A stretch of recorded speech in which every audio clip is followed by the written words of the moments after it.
The following is a production of DallasCowboys.com and the Dallas Cowboys Football Club. How about them Cowboys? Yeah! Go Cowboys! This is Talkin Cowboys. Streaming live from the Dallas Cowboys World Headquarters at the Star in Frisco. Handoff, Elliott plowing to the goal line. Barry, sacked by Lawrence. Prescott keeps it, and he bangs it in for the touchdown.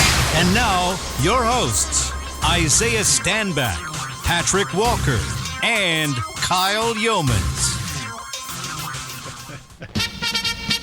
Go! Go! Dallas Cowboys! It is a Victory Friday here on Talkin Cowboys, presented by Black Rifle Coffee Company, the official coffee of the Dallas Cowboys, as Dallas gets win number 12, 27-13 over the Tennessee Titans in Week 17 of the NFL season. Welcome in, everybody. Final show of the week. We'll send you into the weekend strong because it's a victory weekend here on Talkin Cowboys. We've got Patrick No Sleep Walker today. What time did you get in last night? Reasonable hour, 2:30-ish. Yeah. So reasonable. Not too bad. It was reasonable. Oh, you know what the unreasonable looks like? What was that? 4:30, 5 o'clock. Which happens. Yes, No, sir. yes. It So happens. thankfully, it was a short hop to and from Nashville. It gets longer, like Philadelphia, for example. I hate those. New York. Yeah, that's another one that dropped us off here at 4:35. Hate to see it. It was reasonable. That's pretty good. 2:30. You think about it, after a night game that probably ends at about 10:30. I'll take it. Feel pretty good about that I'll one. take that all day long, Yeah, very especially nice. if it's with a win. There you go. Right? Yeah. You know better than anyone. shit, the Terrence. plane rides are fun. It's much better when it's with a win. Yeah. The other voice in the room, as you can tell, not yeah. Isaiah Stanback today. Not your boy. Not Isaiah today. He's still down in San Antonio. We'll talk about that, I'm sure, in a little bit. But we've got our friend Barry Church, former Cowboys safety, here What's on going Talkin on? Cowboys. Barry, you got to watch the game yesterday after a great pregame show. One of the best. Yeah, fantastic pregame show. How was it? Oh, it was awesome, man. The game was good. The pregame show was even better. I mean, I don't know what happened. I mean, it's like we missed somebody, but, we got better. I don't know. It's the Ewing effect. You miss your best player, and then Everybody else got to step their game up, Got to right? step the game up. That's how it works. Got to man. step it up. But excited to have you on. First Yeah. time on Talkin Cowboys, right? This is because we did the little switch. The switcheroo when you were I was on there. at that point. Yeah, That's right. That's good it, point. though. But good to have you on. Thanks for filling in for Dude, Isaiah. That hoodie is flames, Thanks, man. Yeah. It's the one that McCarthy was wearing on the sideline last night. Man. But man, 20. You got it like that. As soon as you see it, Yeah, they just shipped it right to me. You're Yeah. like, give me that. Reserve Right that now. for Kyle. Overnight. They actually brought it to the TV studio. Yeah. I typed in or I pressed the button under my chair, and they just brought it to me. Believe That's it. what it need was. that. Believe it. Yeah, while you were being bathed. Right? 27. Highness. I'm trying to talk about the game, and you're just talking about this hoodie. Oh, that was a classic. That was a classic. Oh, goodness. 27-13, the final score. Cowboys on top of the Titans. It wasn't pretty all the way through, but as Dak Prescott said last night, a win is a win. And the Cowboys do get to 12-4, matching their win total from last year. Patrick, on site at Nissan Stadium, was it as physical there as it looked on television? Because it was a pretty physical, gritty, nasty, sloppy game from kickoff onward. It absolutely was, and we talked about it ahead of the game. That's the kind of football you expect from a team coached by Mike Vrabel. Yeah. You just knew going in that regardless of the fact that, technically, well, not necessarily technically, but hypothetically, they're waving the white flag with starting Joshua Dobbs over Malik Willis, resting Derrick Henry, resting guys like Danico Autry. I mean, still, whomever was going to play on that field in the Titans uniform was going to bring physicality, was going to try to punch you in the mouth, and that's what the Cowboys saw. And unfortunately, from a quick news and note standpoint, the Cowboys are running additional tests on center Tyler Biadasz this morning, hoping for the best. But I will say a little bit about optimism there. If you go back and listen to what Dak said in his press conference, Dak wouldn't give any details on it, but he said that what Biadasz told him after he came back out wearing the boot was positive. So hopefully whatever that news was carries over because the Cowboys can't necessarily afford to lose beyond this. He leveled up this year. But yeah, I mean, it was absolutely physical. Cowboys got banged around. Titans got banged around. They lost a guy in Tart. It was raining unexpectedly. Right. That wasn't in the forecast, but it happened. It was a good old-fashioned football game. Oh, yeah. Right? It was December. It was chilly. It was raining, and guys were getting after it on both sides of the ball. But the Cowboys, hey, don't apologize for wins. No, not at all. You just don't. Yeah, man. It's when I looked at that game, when I watched that game the other day, it was extremely physical. Like you said, you talked about Vrabel and what he brings to the table defensively and offensively. And, I thought they had a good game plan going against the Cowboys. I felt like, Joshua Dobbs, he surprised me a little bit because a lot of those passes, they were on the mark. They were dropped. He had a lot of drops on the Tennessee side, but I feel like he came in and he played pretty well. But when you talk about the Cowboys, this is December football. This is December football, and this is the time where, things should start clicking in the right direction. Things should start, you should start getting more healthy. You should start getting more consistent offensively, defensively, all phases of the game. You should start getting more consistent. But I just keep seeing a lot of inconsistencies when I look at this team. I mean, when you look at it, the turnovers, we got to be able to figure this out. I mean, I understand that first interception was not Dak's fault at all. Excuse me. But that was, bumped off a Henderson shot and all that good stuff. But the botched snap, the pick before halftime. These are things that we've got to clean up offensively because you're not going to be once you get into the playoffs. You're not going to be going against a Josh Dobbs-led Tennessee Titans. You're not going to be going against Davis Mills and the Houston Texans. Science. You're going to go against guys that are proven and then will make you pay for these turnovers. So to me, there's something that we have to clean up overall.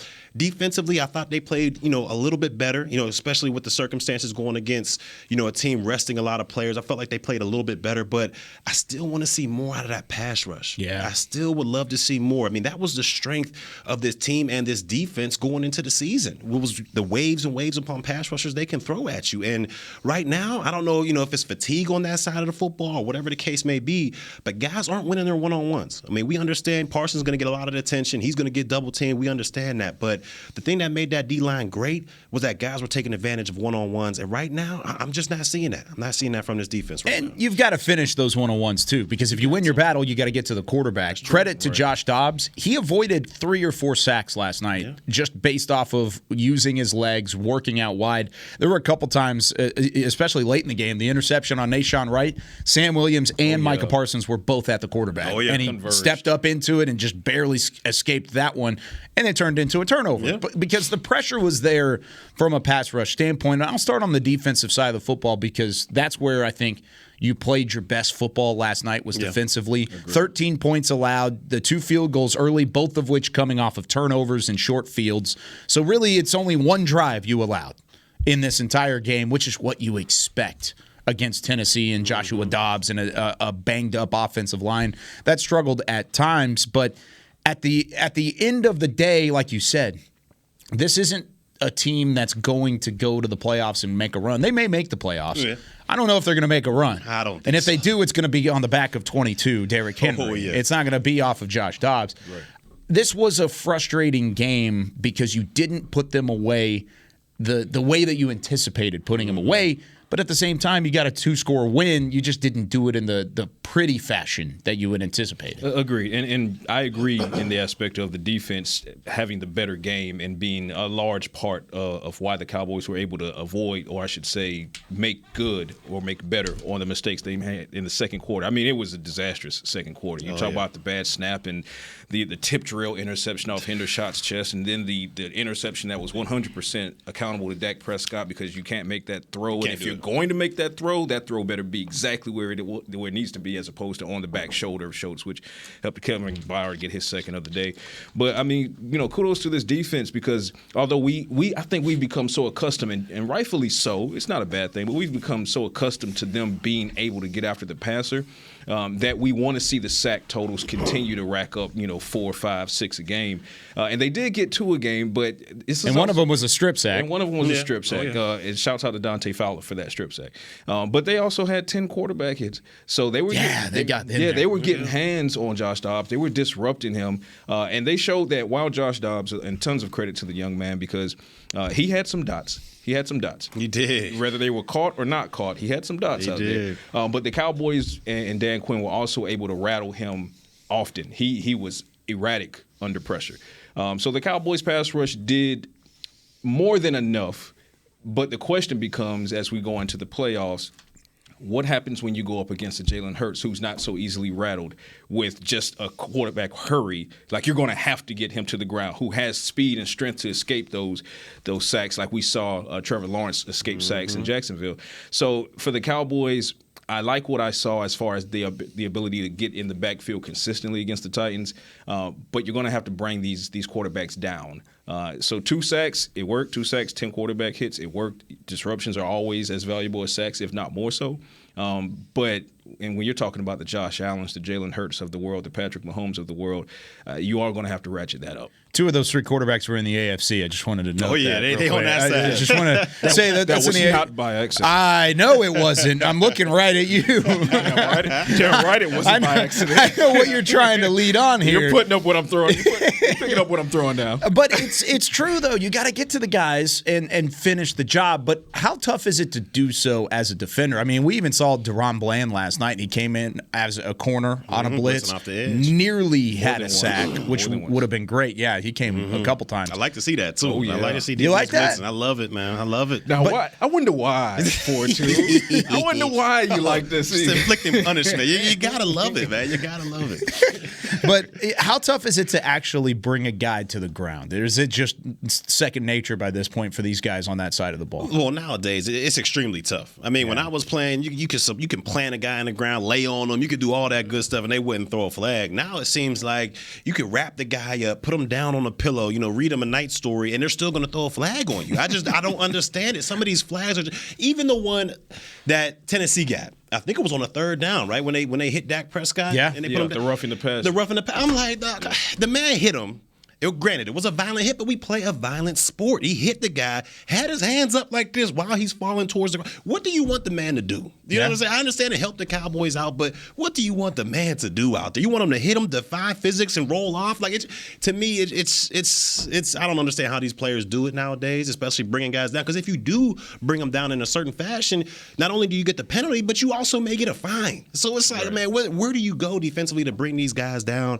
It's a tough scenario that they got, and we see it now and then where guys will come in, they'll kind of soft wrap them up, and the quarterback will get rid of the football. And you're like, man, well, what am I supposed to do? It's happened with Dak multiple times. Yes, if I bring him down on the ground, you're going to throw the flag on me. So it's tough for defenders all around, man. Yeah, we talked about that specifically last week when we said you have to wonder if there's a correlation between the way the game is being legislated for roughing the passer versus what seems to be a rash of escaped would-be sacks from all teams. You looked at the Jacksonville Jaguars. There were a couple times they had Trevor Lawrence dead to rights, and I mean wrapped up dead to rights. And he escaped, but if you go back and look, it's because the defender might have let up. Carlos Watkins was one. Even Dallas in that game, too. Dallas, right. I mean, there was one where Dak was wrapped up. He still standing because the defender draped around his waist, didn't follow him to the ground, and it was a conversion to Michael Gallup. So I agree with you 1,000,000%. I do not like how the game is being officiated in that aspect. Are you going to put some flags on them or not? Like, what are we doing here? But I will also say that it felt good to see Dak Prescott be the beneficiary of that legislation for once. So often he isn't. So if you're going to, call the game that way across the league, make sure that Dak Prescott gets his fair share as well. And I 100% believe that it depends on the quarterback. Believe. QB gets the call. Because you see the one where Josh Dobbs got hit and by Bland, Micah. And Micah and Bland kind of put him down. Ain't no call. So I definitely believe it comes down to the quarterback. We've seen the one with Tom Brady. He gets wrapped up and put down on the pillow. Throw that flag. You can't put that man on the ground. That man's 45. 45. You can't do that. You cannot do that. So I will 100% believe it depends on the quarterback to where these flags are coming from. Dobbs isn't going to get the call. No. That Mahomes would get. Let's just put it that way. Yeah, you ain't lying. That's just facts. No, not at all. Now, how do you feel like the secondary played yesterday, BC, when you looked at it? Because Nashawn Wright, significant snaps, even got banged up a little bit, but he returned, had his first career pick. Couple plays were good. Then he also got beat on the one play to McMath down the right sideline where he was just purely blown coverage in that regard. But overall, grand scheme of things, what'd you think about the secondary? Look, I'm going to be honest, man. I felt like the secondary played really well. Okay. I understand, they gave up a couple passes, and you're going to get that with young players out there. And kudos to, Joe Witt Jr. and Al Harris, Al Harris. What they're able to do with these young guys is unprecedented. You got a guy in Deron Bland, who was a 5th-round pick out there. Yep. You throw him into the fire, and I understand the guy has, a talent out there, but you got to be coachable as well. And these guys, to play the nickel position as well as he's playing, it's outstanding to understand the instincts of it and the ins and outs, zone versus man-to-man coverage, being able to come up there and fit in the run game. You got to be extremely coachable, and these guys are doing that for these young players. And then you look at Nahshon Wright. Nahshon. I always pronounce it crazy. Right. I'm going to just call him Right. There you go. Can't go wrong. You can't. Right. There it is. Hey, I like what you did right there. I like what good. you did. But they throw him into the fire because of the struggles of Kelvin Joseph out there.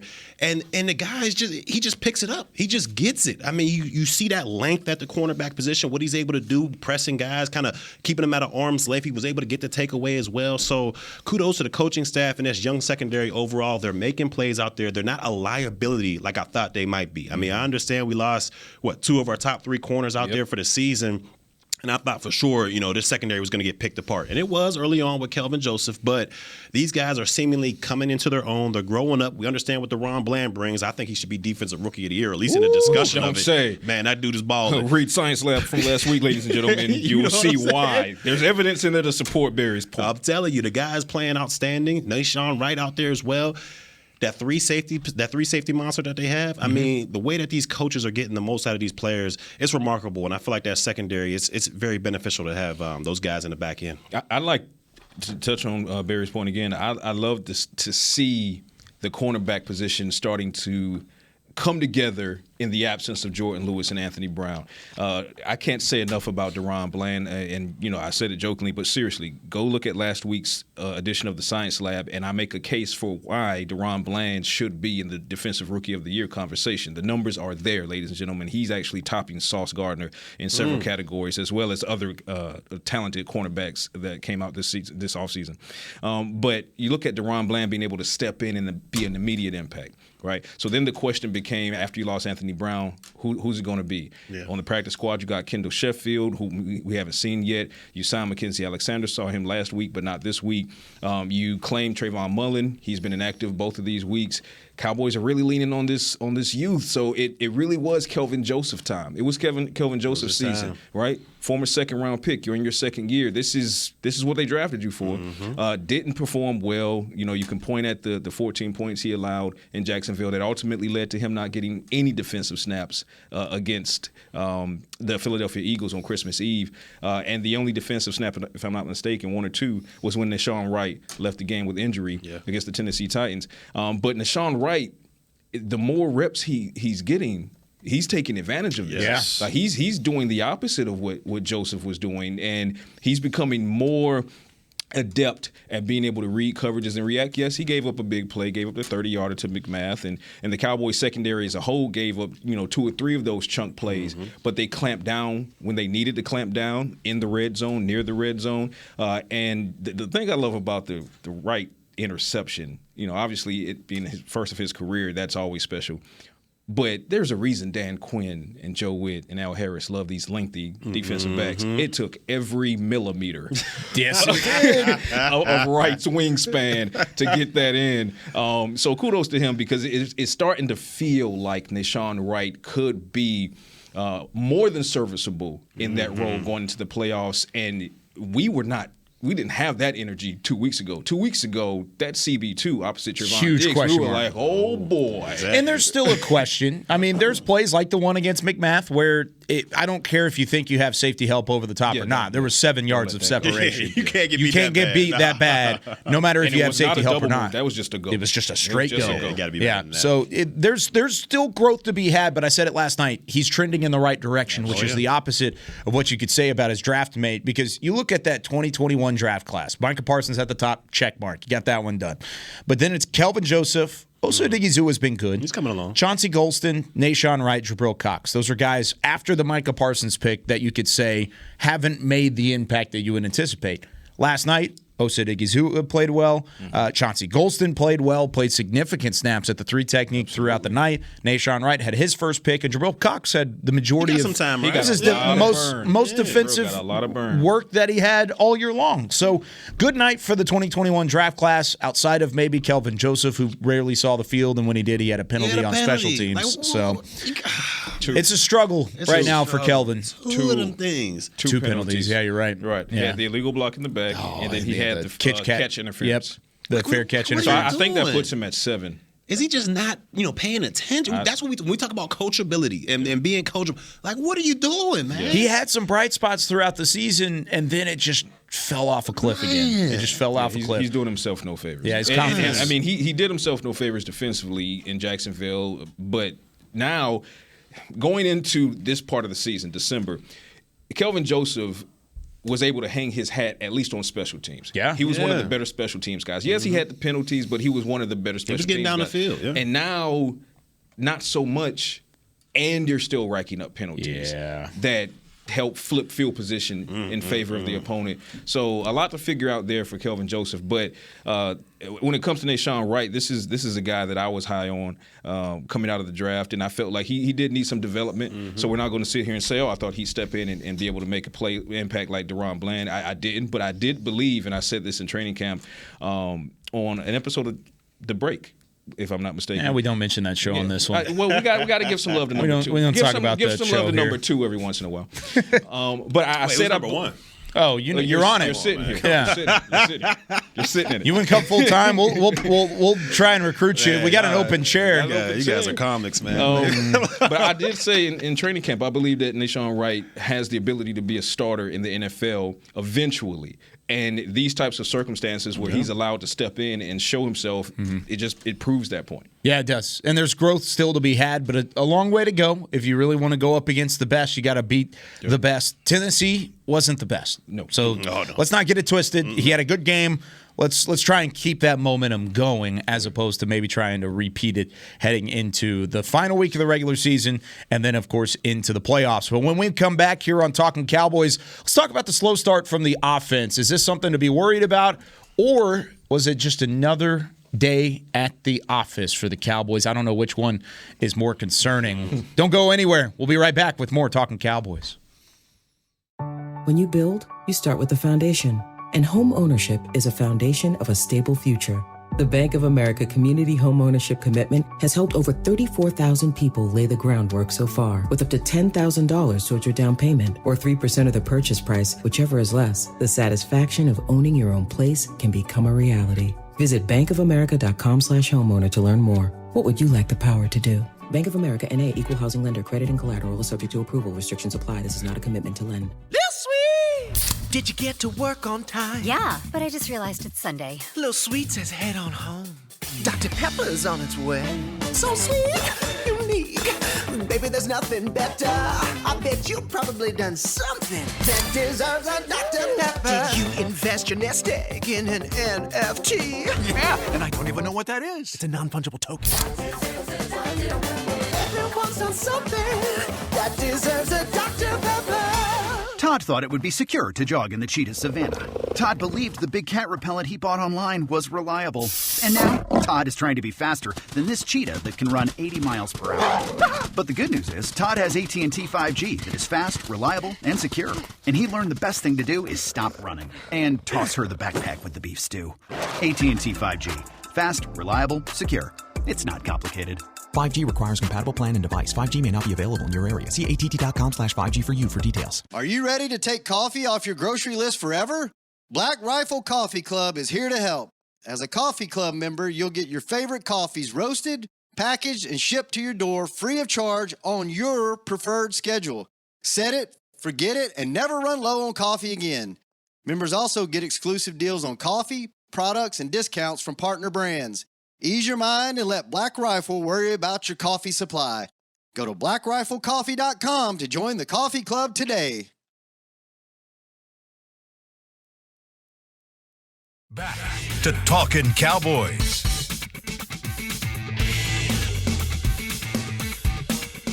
Back here on Talking Cowboys, James Wright is your 2022 Cowboys Fan of the Year. He brings the spice to every Cowboys game, and now he needs your help to bring him to the Super Bowl. Vote for James to be given the ultimate title of NFL Fan of the Year, presented by Captain Morgan, by casting your vote at NFL.com/Fan of the Year. Back here on Talking Cowboys, presented by Black Rifle Coffee Company. Patrick No-C Walker. We've got Barry Church in the house. Yes, sir. Chris Beam in the back. Kyle Yeomans with you as always. Let's talk Dak Prescott. Okay. Final stat line last night, he had a couple touchdowns, couple interceptions to go along with it. 29 of 41 passing, 282 yards. Patrick, the early parts of that game weren't pretty for Dak and the offense. It kind of pitter-pattered. They went down, they scored on their second drive of the game, I believe. Yep. They stalled down on the first, scored on the second. It was a nice, solid drive where you were able to run the football. But after that, it was tough to run the ball against this Tennessee front, which is not shocking based off of the numbers going into it. But what was your biggest takeaway on how Dak responded from the lack of run and some of those early turnovers? Well, here's the R word again, resiliency. Yeah. It's the R word. You talk about a guy who has a short-term memory and one that owns the accountability, even sometimes when the accountability is not on him. That first interception is 1,000,000% on Peyton Hendershot. Yeah. And I say that I'm huge Peyton Hendershot and Jake Ferguson fan, but got to catch that ball. Rook, you got to catch that ball. It hits you in the numbers. It can't happen like that. But the second one was 1,000,000% accountable to Dak Prescott. Yeah. We talked about it before the mics went hot. You can't make that throw. And if you're going to make that throw, it better damn well be in the one spot that it has to be. But it wasn't. And it was thrown a little bit behind Schultz, and, Byard had his second interception. But if you look at that second quarter, those two interceptions were both in the second quarter. The botched snap that became a fumble that the Cowboys lost, that was in the second quarter. The large majority of the mistakes for the offense occurred in the second quarter. Cowboys and Dak Prescott, that offense, they went in at halftime, regrouped, came out in the third quarter, in the fourth quarter, and no, they didn't, order the Indy special, ended up with 54 points, but what they did was slowly start to walk away. Oh, yeah. So, they end up with a 14-point win. Dak Prescott ends up with 2 touchdowns. CeeDee Lamb, again, another 100-yard game, his fourth in his last 7 tries, 651 receiving yards and 5 touchdowns over the past 7 games. He's basically playing out of his mind. T.Y. Hilton was critical as a possession receiver this time. We saw him last game, 3rd and 30. He showed he can still take the top off. Yeah. Okay, so what do the Titans and Vrabel do? They say, okay, well, let's make sure we don't allow Hilton to take the top off. Okay, well, Hilton's like, okay, I got the underneath as well. There it is. However you want it, I'm serving it up. So the offense has the weaponry. That weaponry has to, one, because they also had the drop. You talk about Noah Brown's drop, et cetera, et cetera.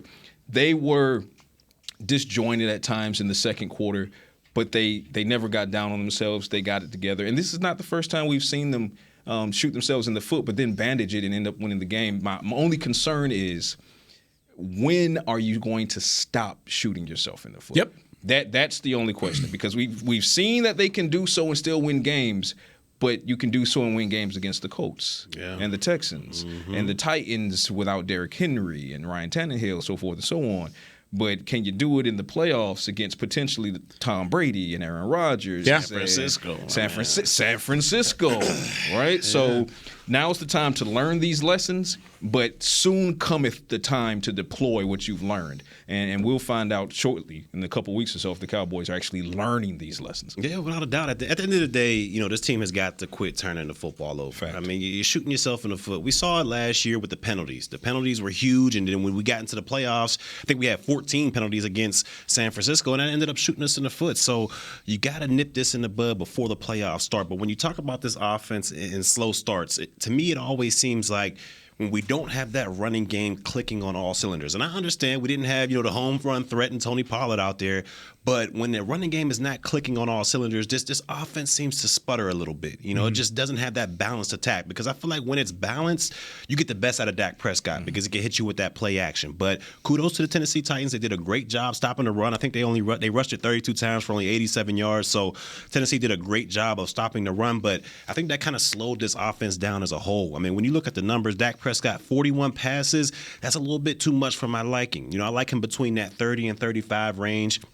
and you got the running backs getting what they're getting. And I think that's more of a balanced approach, and you get the most out of this offense. But you look at it. You look at what T.Y. Hilton was able to do, and that's what I thought he was going to be able to do from the start. I thought he was going to be an extension of the coaching staff. Yeah. And we've seen it. Nate Newton talked about it yesterday on the pregame show about how he's, basically took CeeDee Lamb under his wing and is showing him all the nuances of the game and taking his game to the next level. But I also thought T.Y. can be that second security blanket, kind of similar to what Dalton Schultz is doing out there. He can take the top off. We've seen that in Philadelphia. But like you said, in this game, he took all the underneath stuff. And a lot of it on third down. And a lot of it on, those third down conversions were critical. His ability to get it and have yak. You got another guy that can give you those yards after catch. You got CeeDee Lamb and what he's able to do. But then you see T.Y. breaking a couple tackles here and there, converting on those third downs, which is huge. But to me, at the end of the day, if this offense is able to become balanced, well, they're balanced. When they're balanced, you get the most out of them. And last week or yesterday, it was just one of those games where the running game wasn't going. Dak had to kind of will it with his arm out there, and that's not the best offense you're going to have. But they got the win at the end of the day,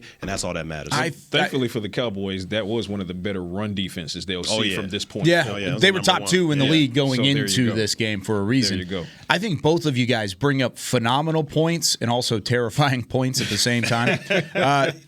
Going back to what Patrick said about quarterbacks, you beat Joshua Dobbs last night as a defense, and because of the mistakes on offense, you were able to overcome it. Here are the last guys you've beaten at quarterback: Josh Dobbs, Gardner Minshew, Jeff Driscoll, I guess, Davis Mills combo. And then you had Matt Ryan, Daniel Jones. The last legitimate quarterback I think you could say you've beaten was back in Week 11 against the Minnesota Vikings, and that was Kirk Cousins. Because the 4 losses you've had, Trevor Lawrence, he's a legitimate quarterback. He's a threat right now. Believe that. Green Bay, Aaron Rodgers, he's Aaron Rodgers. Philadelphia in Week 6, Jalen Hurts, and then Tom Brady. So those are quarterbacks that you're going to have to beat the caliber of in the playoffs. And then going back to what Barry said, last year, the red flag of this Cowboys team, the early foreshadowing of what was to come in the playoffs, was the penalties. Now the early red flag of what could be foreshadowing to come in the playoffs are these early turnovers. Yeah. If you can nip the turnovers, you're going to have so much more success. Look at last week against Philadelphia. That was a team that you gave up the 1 turnover against early on, and then you nipped that completely. Didn't turn the rock over again, and you needed every single possession to get that done. So I agree with both of you guys. You got to be able to beat a good quarterback. You haven't had a chance to outside of maybe Trevor Lawrence 2 weeks ago, and you didn't do that. You'll probably not get it until the wild card round or the divisional round, wherever you end up going. You're not going to get it in Washington. Yeah, you're not going to get it in Washington. So you got to find a way to stop the turnovers. That's the biggest way heading into the playoffs that you've got to try and improve this football team. 100%. And I mean, you talk about the Philadelphia game. They spotted the Eagles 10 points, on your own field. Yeah. And like you said, you needed every possession. And I love that you said it that way, because that's exactly what Dak Prescott said last night when he was talking about the 2 interceptions.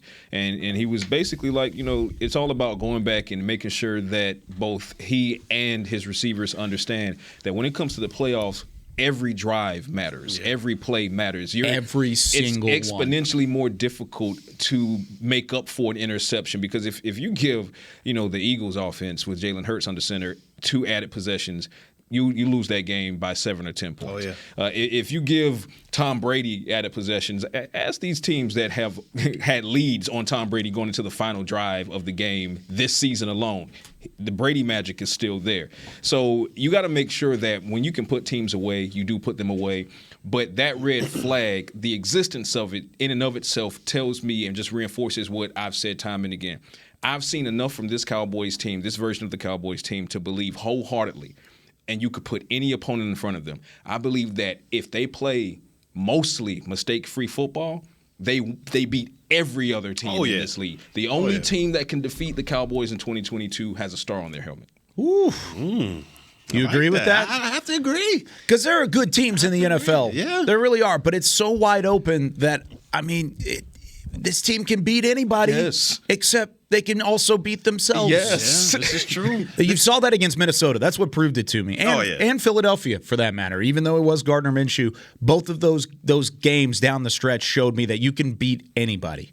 However, Jacksonville showed me you could lose to anybody. Texans showed me you could lose to anybody. The Titans last night, you never trailed in that game, but it really felt like you could lose to anybody. For comfort, man. Yeah. They played with their food there. Well, let me ask y'all a question. Maybe a little bit. They did. Let me ask y'all a question, man. So, we understand with the offensively, but does it worry you a little bit that a guy like Joshua Dobbs came in 8 days ago, was able to go out there, 20 for 39, which he really should have been, 25 for something, put up 232 yards and a touchdown. Does that scare you a little bit that this guy was able to put those type of numbers up, and he was just there 8 days ago against supposedly the strength of your team? I think it can, but I think for me, it goes back to the Cowboys just the past couple of seasons or so. Mobile quarterbacks, Dobbs has the ability to move around, and he has some speed and he has some escapability.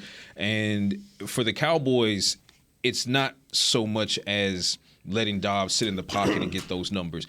A lot of those yards came outside the pocket when he was extending the play and he was keeping his eyes downfield. So for the Cowboys, that is, I'm not going to say a red flag, but it's definitely a yellow flag. They need to make sure that when you're going against some of these quarterbacks that aren't statues in the pocket, like Tom Brady's going to be a statue back there, right? Rodgers, he's more mobile than Brady, but he's not a Jalen Hurts, whatever, and he's also dealing with a knee injury. And I know, ladies and gentlemen, I remember Rodgers with the knee and in Green Bay. I haven't forgotten. I get it. But the calf, I believe it was a calf. Yeah, he can still do it. But what my main point is, with these mobile quarterbacks, these quarterbacks that have the escapability, Cowboys just need to figure out how to make sure that when the play is broken, that it doesn't end up in a chunk play for that opposing offense. If they can do that, then that yellow flag becomes green. I would agree with you. It's not a pure red flag. It's not a all stop, oh my gosh, what's going wrong with this defense. I think it was more so just you didn't have a whole lot of film on the guy. I mean, the last time he played in a competitive game was 2020. And outside of that, he was on the practice squad since 2017. So you didn't really know a whole lot about the guy. Josh Dobbs played well. He came in. This was his shot. You got to think about it from his perspective, too. He's been in the league since 2017.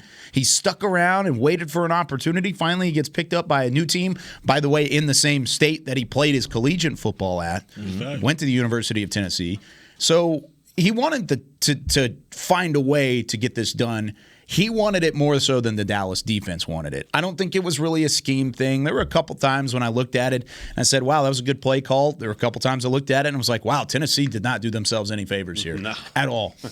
And then also Josh Dobbs was running for his life for 10 plays, like you said. Through 39 passes, 10 of those he was pressured. So there's a good chance that this was a bit of an anomaly in that regard. It worries me in the fact that I don't want it to continue. Is this a norm for this Dallas defense? I don't necessarily think so. What do you think? I think I like the point you made about the film. As a defender, we talked about it last night, but when you don't have film on somebody, especially a quarterback, you don't understand their strengths. You don't understand their weaknesses out there, where they like to go on third down, who's their go-to target. You're kind of going out there on a blank slate. And I used to hate, going against the guys where, here comes the backup. What are we supposed to do? We're just guessing at this. Right? What is this guy? And he has some athletic ability, so he's able to extend plays. I think that was just a recipe for this defense to kind of be like, man, here we go. And they had opportunities. Trayvon Diggs, he dropped that pick. That's a pick six. That's a pick six. That's right a pick in the gut. He told me you got to get those. We had him one-on-one. Did you see the interview? Yeah. So we had him one-on-one for post-game last night. You can go check you. it out on Cowboys Game Night. And I asked him about the pick six. I said, what went through your head? He said, you know the Michael Jordan crying meme? That's what went through my head. And I was like, all right, that's pretty solid because it would have been that's pick six. Sure house call. Easy money. Done. Lots to pick at and to talk on, but we're running out of time. So when we come back here on Talkin Cowboys, we're gonna give our helmet stickers. Barry Church gets to be a part of the helmet stickers for the first time. It's Cowboys Victory Friday. We'll give the smelly stickers out when we come back right after this.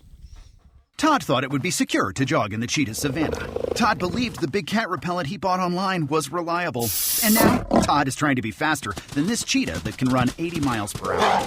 But the good news is, Todd has AT&T 5G that is fast, reliable, and secure. And he learned the best thing to do is stop running and toss her the backpack with the beef stew. AT&T 5G. Fast, reliable, secure. It's not complicated. 5G requires compatible plan and device. 5G may not be available in your area. See att.com/5G for you for details. Black Rifle Coffee Company serves premium coffee to people who love America. When you drink Black Rifle coffee, you are directly supporting veterans, law enforcement, and first responders in your community. Black Rifle's expert roasters love coffee almost as much as Texas loves football, so it makes sense that America's Coffee partnered with America's team. Go online at blackriflecoffee.com and fuel up with the official coffee of the Dallas Cowboys. That's blackriflecoffee.com to fuel up today. Lil Sweet! Did you get to work on time? Yeah, but I just realized it's Sunday. Lil Sweet says head on home. Dr. Pepper's on its way. So sweet, unique. Baby, there's nothing better. I bet you've probably done something that deserves a Dr. Pepper. Did you invest your nest egg in an NFT? Yeah, and I don't even know what that is. It's a non-fungible token. Everyone's done something that deserves a Dr. Pepper. Want to use what the pros use? How about the official men's skincare brand of the Dallas Cowboys, Jack Black? Right now, you can get the Jack Black Starter, a curated collection of Cowboys locker room favorites for just $10 with free shipping. The starter includes 4 Jack Black skincare favorites, plus a full-sized intense therapy lip balm. Go to getjackblack.com/Cowboys and use the code word TEAMJB. That's getjackblack.com/Cowboys. The Jack Black Starter, $10, free shipping. Back to Talkin' Cowboys. Dak Prescott is this year's Cowboys nominee for the 2022 Walter Payton NFL Man of the Year Award, presented by Nationwide, recognizing NFL players for outstanding community service off the field and excellence on the field. You can help Dak earn a $25,000 donation to his Faith Fight Finish Foundation by voting on Twitter. You can tweet or retweet the hashtag WPMOY Challenge, followed by Dak Prescott through January 8th. Vote Dak right now on Twitter. Back here with Talking Cowboys, Barry Church, Patrick No C. Walker, Kyle Yeomans. We've got Chris Beam running everything in the back. It's time now for our weekly tradition. At least a weekly tradition is what it feels like. They've had 12 wins this year. Yes, sir. It's our 12th day of giving out helmet stickers, the scratch and sniffs, the smelly stuff. For our players of the game. We're going to let Patrick start things off. Let BC kind of scope this out a little bit. See what y'all got going on. See what's going on. But right. Patrick No C. Walker, get us started. So I'm going to go with 2 mangoes. Now this is going to be levels, right? Because there's significance for 2. Okay. I'm giving these 2 mangoes to Dalton Schultz. 1, because Dalton Schultz had 2 tutties in helping the Cowboys offense bounce back from a very bad second quarter to get to avoid the upset and get the win in Tennessee. But even better, if you look at these closely, you see there's a big mango and a small mango. When Dalton Schultz climbed that ladder and then turned around and looked down at the defender and basically saying you're too little, you're too small. That's what this looks like. This is Dalton Schultz looking down at the defender like, get big, get big, drink your milk, drink your milk, drink your milk. So yes, Dalton Schultz, 2 touchdowns to help the Cowboys bounce back. I love it. Very nicely done. Very nice. Okay, so I've got this little macaroon here. It is a blue macaroon. And this, in my opinion, macaroons are one of the most underrated desserts out there, sweets out there. It's super underrated. I love macaroons. I think they're delicious. You like macaroons, Barry? No, I'm not a fan. See, exactly. Underrated. I think Dante Fowler Jr. has been about as underrated as anybody off of that Cowboys defense. There were back-to-back plays where he was all over Joshua Dobbs, had a huge pressure, forced an incompletion. The next play, what did he do? Came right back and forced a fumble on a strip sack. It was recovered by Dallas early on.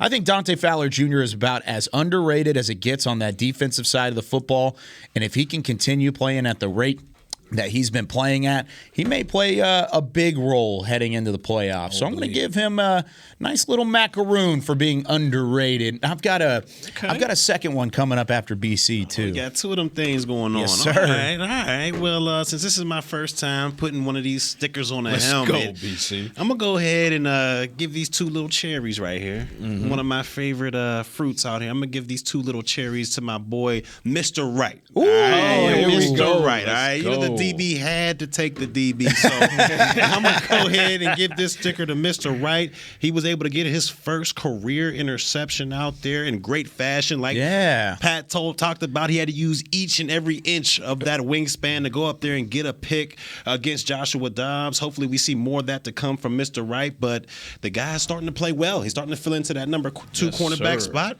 and I love what I'm seeing. He's cherry picking. He's cherry picking. I'll tell you what, you see man. it? I like what you did. Yeah, I'm on it. We've been around these stickers for way too long. Yes, indeed. All right, so Patrick enacted some admin ability last week and gave an extra one, so I'm going to do it this week. I've got 2 more macaroons. I'm all about the macaroons today. Go.